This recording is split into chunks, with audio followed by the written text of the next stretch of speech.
Another sleepless night begins, my fellow insomnials. From the frost-bitten grip of December 1977 to the chilling dawn of January 1978, a serial killer stalked the sun-drenched streets of Sacramento. A phantom, a creature of darkness christened the Vampire of Sacramento, not for some theatrical flourish, but for the unspeakable acts that defined his monstrous existence. He drank the vital essence of his victims, their lifeblood, and desecrated their remains with acts of cannibalistic horror. An FBI agent seeking to plumb the depths of this depraved mind asked the Vampire of Sacramento how he chose his prey. The answer, chilling in its simplicity, revealed the cold, calculating nature of the beast. He walked the streets, testing doors, seeking the unguarded threshold. A locked door, he chillingly explained, meant you're not welcome. An unlocked door was an invitation to oblivion.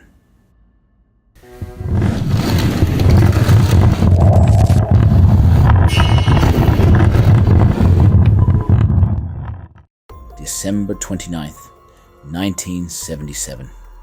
Ambrose Griffin, a 51-year-old engineer, a father of two, was helping his wife unload groceries in the sanctuary of his own driveway.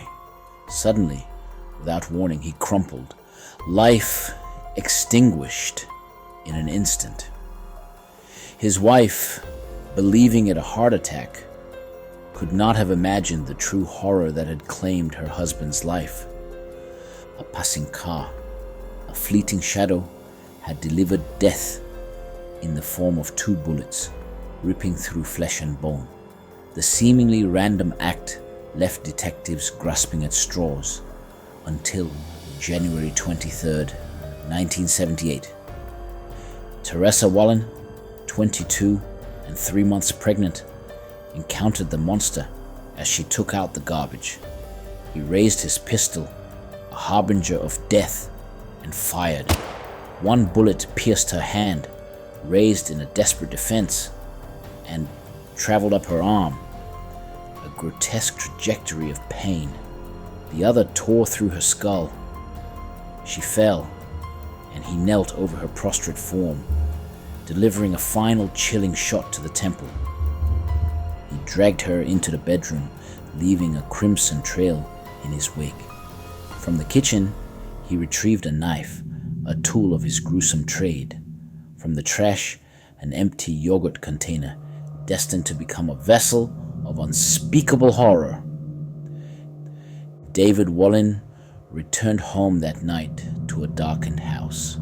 The stereo played, an eerie soundtrack to the scene of carnage that awaited him. His dog, a German shepherd, greeted him, but his wife was nowhere to be found. A bag of trash, an oil stain on the carpet, unsettling clues that led him to the bedroom, where he began to scream. His wife lay on her back, her body desecrated, a grotesque tableau of violence. Her left nipple carved off, her torso ripped open, her organs exposed, a testament to the monster's savagery. The yogurt container, blood-stained, lay near her body, a chilling reminder of the vampire's thirst. January 27th, Evelyn Miroth, 38, babysitting her 20-month-old nephew a mile from the Wallen residence. Dan Meredith, 51, a friend, visited. Evelyn prepared to send her 6-year-old son, Jason, to a friend's house. As Evelyn bathed, Dan watched the children. The vampire entered and shot Dan at point-blank range. Jason, in a desperate attempt to flee, was cut down, his young life extinguished. Evelyn, hearing the commotion, rushed from the bathroom, only to be met with the same brutal fate. Evelyn's corpse was dragged to the bed, where the monster committed unspeakable acts, drinking her blood, violating her lifeless form. He then mutilated her body further, a grotesque desecration. Jason, the innocent child, lay nearby, a victim of the monster's insatiable bloodlust. When Jason failed to arrive, a friend sent her daughter to check on the Miroth home.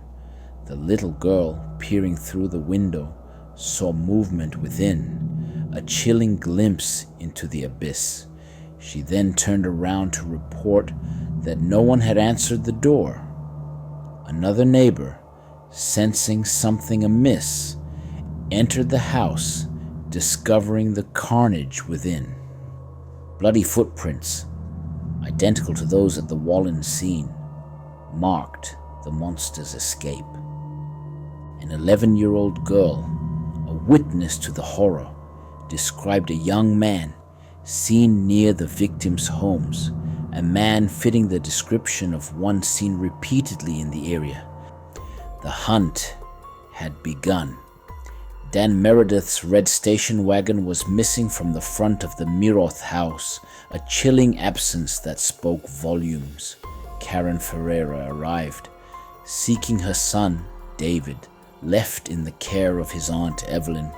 No one had seen the child, but a bullet hole in a pillow within the crib, a crimson stain on innocence, told a terrifying tale. The monster, in human form, had quenched his thirst with Evelyn's lifeblood. Then, in an act of unspeakable horror, mutilated the infant's body in the bathroom, spilling the child's brain into the tub. A grotesque parody of baptism. A knock at the door, a fleeting interruption, had sent him fleeing into the night, the child's remains clutched in his grasp. He carried the baby to his lair, a place of darkness and decay, where he severed the child's head, a final, chilling act of desecration.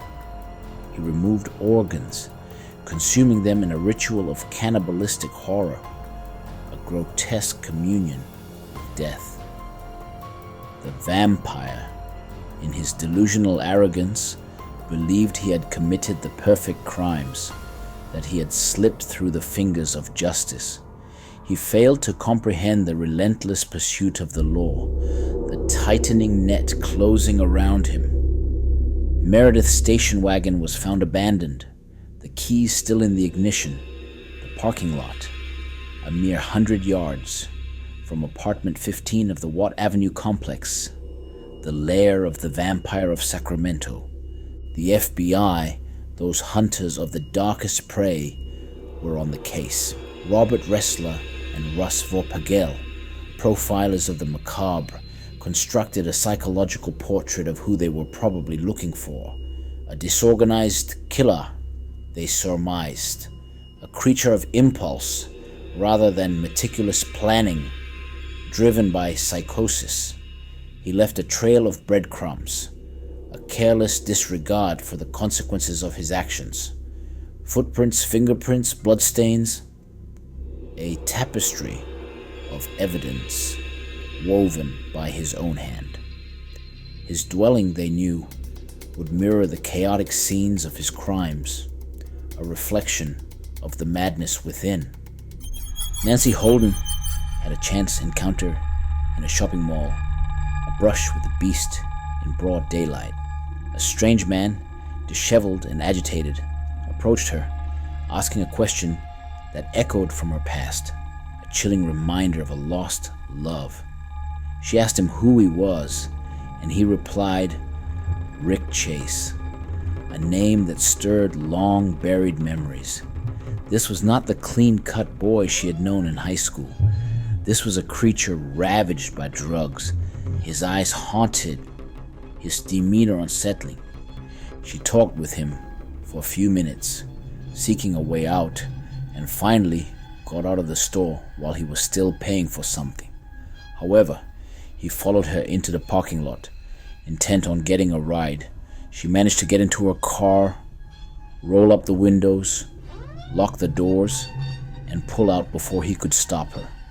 5 days after the Wallen murder, Holden's account reached the detectives. A background check revealed a history of mental illness, drug abuse, and a concealed weapons charge. His address, Watt Avenue.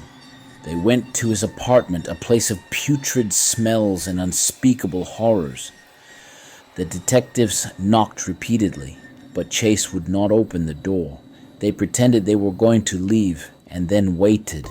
Chase emerged, an orange parka draped over his stained clothing, a .22 semi-automatic handgun clutched in his hand.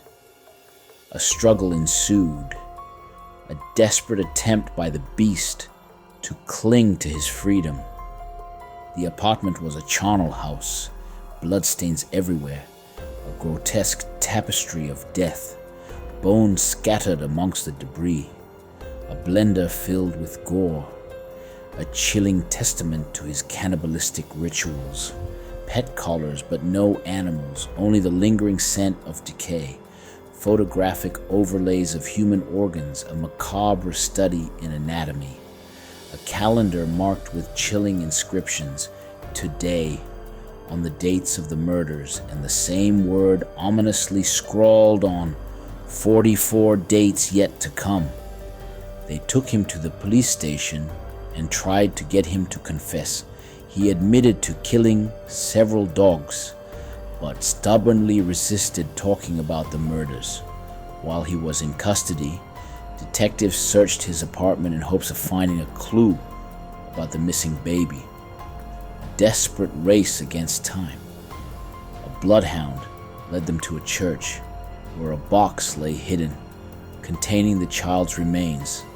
A final, heartbreaking discovery. At one point, Chase admitted to another inmate that he had drunk the blood of his victims because he had blood poisoning. He needed blood, and he had grown tired of hunting and killing animals. The trial was a spectacle of horror, a chilling recounting of Chase's monstrous deeds. His defense, a desperate attempt to portray him as a victim of mental illness, fell on deaf ears. The jury, after agonizing deliberation, delivered their verdict: guilty. The sentence, death in the gas chamber at San Quentin. On the day after Christmas, 1980, one day short of the 3rd anniversary of the killing spree, the guard looked in on Richard Chase. The condemned man was lying on his back in his bunk, breathing normally.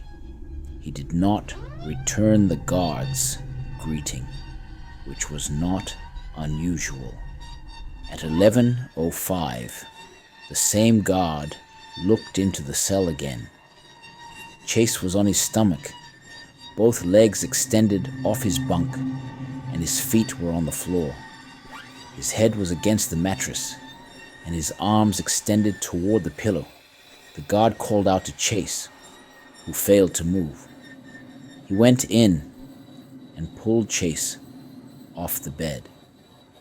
It was clear to him that the vampire of Sacramento was dead. Richard Chase took his own life, a final cowardly act. He overdosed on pills, silencing the voices that tormented him, escaping justice in the ultimate act of self-destruction. Here concludes our true story. And remember, lock your doors, and if you sleep, you make it easier for them.